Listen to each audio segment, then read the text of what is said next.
کریں گے اسلام آباد کا، جہاں پر اس وقت احسن اقبال پریس کانفرنس کر رہے ہیں۔ 2 دن کا نہیں بلکہ 8 گھنٹے کا ہو گیا، لہٰذا گوادر، تربت، پنجگور، کلات، کوئٹہ، اس پوری ایکسس کے اوپر لوگوں کی پوری معیشت تبدیل ہو رہی ہے۔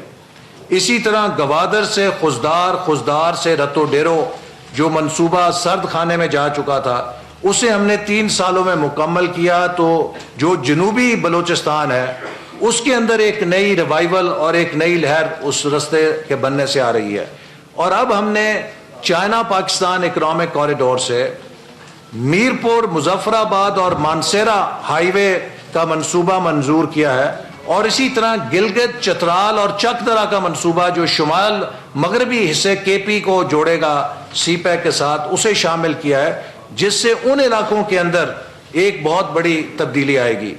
پھر سندھ کے اندر تھر کا وہ کوئلہ کہ جو 70 سال سے نگلیکٹڈ تھا، جس کو فائنینسنگ نہیں مل رہی تھی، ہم نے سی پیک کے ذریعے اس کو فائنینسنگ دلوائی، اور آج وہ پاکستان کا کوئلے کا سونا کہ جو ایران اور سعودی عرب کے تیل کے برابر انرجی ویلیو رکھتا ہے، وہ ہم بروئے کار لا رہے ہیں۔ اس میں پہلی کول مائن تقریباً تیار ہو گئی ہے، اور اس سال کے آخر یا اگلے سال کے شروع میں ہم اپنے مقامی کوئلے سے بجلی پیدا کریں گے، اور یہ ذخیرہ 400 سال کی ضرورت پورا کرنے کے لیے کافی ہے۔ اس طرح کے پاکستان کے چھپے ہوئے خزانے ہم نے ان کو پروڈکٹیو بنایا ہے۔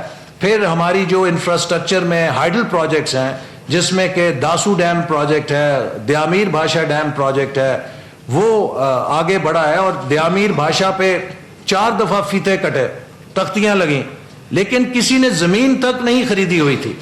ہم نے $1 ارب کی لاگت سے اس کی زمین مکمل کی، جس کا نتیجہ ہے کہ اب اس پہ کام شروع ہو رہا ہے۔ منڈا ڈیم کا پروجیکٹ سرد خانوں میں تھا، اس کو ہم نے بحال کیا، اور اس سال اس کی بھی گراؤنڈ بریکنگ ہو رہی ہے، جس سے کے پی کے اندر بہت اس کے اچھے اثرات ہوں گے۔